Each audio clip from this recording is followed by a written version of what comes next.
नाज़रीन कराम, ये मनाजर कोई आम चित्र परेड नहीं बल्कि पाकिस्तान की तारीख की सबसे बड़ी बेइज्जती है। वो लम्हा जब पाकिस्तान के नाम पर इख्तिदार के भूखे अमरीकी सदर ट्रम्प के सामने बैठकर इसराइल के साथ मुआहदे पर दस्तखत करते हैं। ये दस्तखत नहीं बल्कि फलस्तीनियों के खून पर लगाई गई महर थी। दुनिया को दिखाया गया कि अमन कायम होगा, मगर हकीकत में फलस्तीनी आज भी बंदूकों के नीचे पस रहे हैं और नेतन्याहू की मुकारी ने सब कुछ बदल कर रख दिया। नतीजा, फील्ड मार्शल आसिफ मुनीर और शहबाज शरीफ पूरी दुनिया में जलील और रसवा हुए। पाकिस्तानी अवाम के वसाइल, इज्जत और मादनियात सब नीलाम कर दिए गए। बदले में मिली सिर्फ जलत। और फिर वो लम्हा आया जब अमेरिका से लंदन उतरते ही ओवरसीज पाकिस्तानियों ने उन दोनों को घेर लिया। गाड़ी रख गई, नारे गूंज उठे, इमरान खान को रहा करो। अवाम के तूफान ने उनके पसीने छुड़ा दिए, चेहरे के रंग उड़ गए और इख्तिदार के ये बत दम दबाकर भाग निकले। मुल्क के अंदर भी एक और खेल चल रहा है। फौजी क़यादत अपनी एक्सटेंशन बचाने के लिए बस पर्दा सूदेबाजी में मसरूफ है। शरीफ खानदान कौमी वसाइल को जाती जागीर की तरह इस्तेमाल कर रहा है। पाकिस्तान एयर फोर्स के बड़े जहाज लंदन, जनीवा, न्यूयॉर्क और वाशिंगटन के दरमियान ऐसे उड़ रहे हैं जैसे कोई जाती टैक्सी हो। अवाम का पैसा उनकी अयाशियों पर बहाया जा रहा है और पार्किंग के लिए सस्ते एयरपोर्ट्स तक ढूंढे जा रहे हैं। मीडिया पर शोर मचाया जाता है, कभी पीटीआई के अंदर इख्तिलाफात, कभी किसी रहनुमा पर पाबंदी, कभी अदालतों के जरिए तौजा हटाई जाती है ताकि अवाम असल सवाल न पूछे कि मुल्क बेचने वालों का एहतिसाब कब होगा। अली अमीन गुंडापुर जैसे रहनुमाओं पर पाबंदियां, मुकदमे, धमकियां सब इस खौफ की अलामत है कि अवाम जाग चुकी है। अब कौम समझ चुकी है कि उनके नाम पर खेलने वाले, उनके ख्वाब बेचने वाले असल मुजरिम कौन है। याद रखें, जब कौम जाग जाती है तो ताजगर जाते हैं, तख्त अलट जाते हैं। अगर आप सच के साथ हैं तो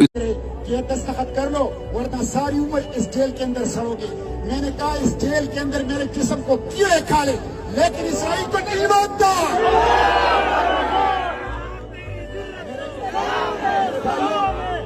इसराइल को मैंने कहा, इसराइल को नहीं मानता।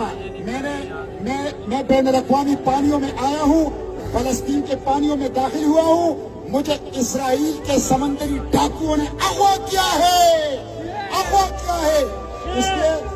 और मैंने उनसे ये कहा कि मेरे पापा कौम कायदे आजम इसराइल को नहीं मानता, मेरा पाकिस्तान नहीं मानता, मेरी रियासत इसराइल को नहीं मानती, मेरी हुकूमत इसराइल को नहीं मानती, मेरे अवाम इसराइल को नहीं मानते, मैं इसराइल को नहीं मानता। इसराइल को मिटाएंगे, इसराइल की नाजायज रियासत को मिटाएंगे।